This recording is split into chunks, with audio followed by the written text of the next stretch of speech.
जय श्री राधे कृष्ण भक्तों। आज हम आपको माघ मास का 7वां अध्याय सुनाने जा रहे हैं, जिसमें वैश्य पुत्र विकुंडल और देवदूत संवाद का वर्णन किया गया है। दत्तात्रेय जी बोले, हे चित्रगुप्त, चित्रगुप्त द्वारा उन दोनों को लेखा लेने पर यमराज ने दूतों को आज्ञा दी कि एक को तो घोर नरक में ले जाओ जहाँ कठिन वेदना होती है, और दूसरे को स्वर्ग में ले जाओ जहाँ उत्तम भोग है। तब यमराज की आज्ञा पाप दूतों ने वैसा ही किया। हे राजन, बड़े भाई को तो रौरव नरक में फेंका और जहाँ घोर कष्ट है, और छोटे भाई से दूत इस प्रकार सुंदर वचन बोले, हे विकुंडल, तुम मेरे साथ स्वर्ग में चलकर अपने कर्मों से किए हुए दिव्य भोगों को भोगो। यह सुनकर वह हृदय में आश्चर्यचकित होकर विचारने लगा कि किस कारणवश मुझे यह फल मिला है। दूत से पूछने पर कहा कि हे दूत, मैं तुमसे संदेहवश पूछता हूँ, सो कृपा करके मुझसे बताइए कि हम दोनों ने एक ही कुल में पैदा होकर बराबर समान ही कार्य किए थे, और हमारी मृत्यु भी बराबर एक ही समान हुई थी, तथा यमराज के दर्शन भी साथ साथ ही किए।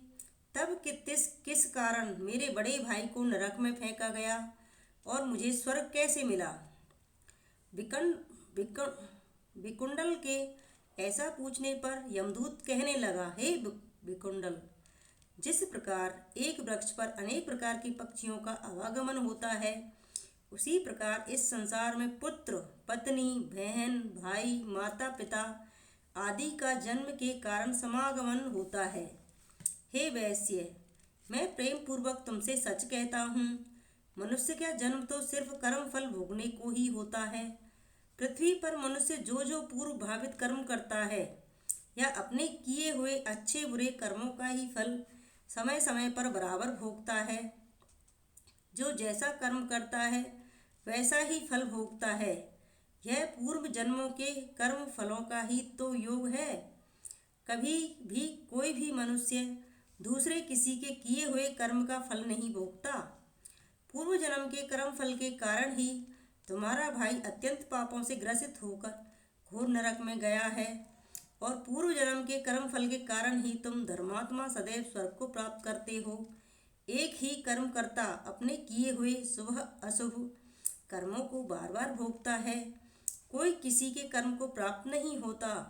विकुंडल ने कहा, मैंने भी इस जन्म में प्राय पाप ही किए हैं, पुण्य नहीं किए हैं।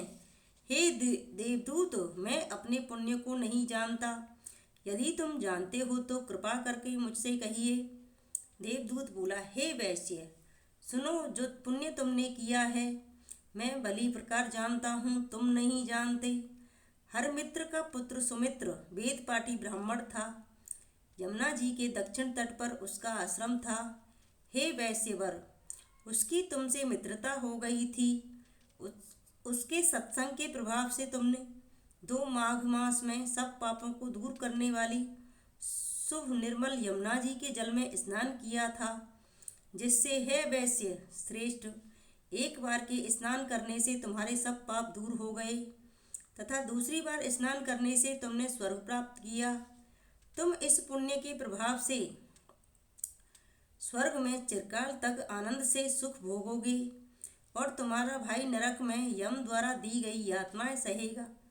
80 पत्थरों से काटा जाएगा, मुकदरों की मार से प्रताड़ित किया जाएगा, पत्थरों की मार से अंग चून कर अंगारों से भूना जाएगा। दत्तात्रेय जी बोले, इस तरह दूत की बात सुनकर वह भाई के दुख से अत्यंत दुखी हुआ। उसका शरीर पुलकायमान हो गया।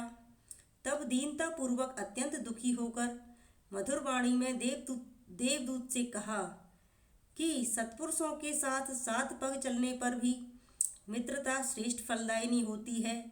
अतः अब मित्रता का भाव विचार कर तुम मुझ पर कृपा करो। हे सर्वज्ञ, मैं तुमसे यह सब सुनना चाहता हूँ, सो कृपा करके कहो कि किस कर्म से मनुष्य यमलोक को नहीं देखते, अर्थात बुरी गति को प्राप्त नहीं होते। इस प्रकार 7वां अध्याय समाप्त हुआ। जय श्री राधे कृष्ण भक्त।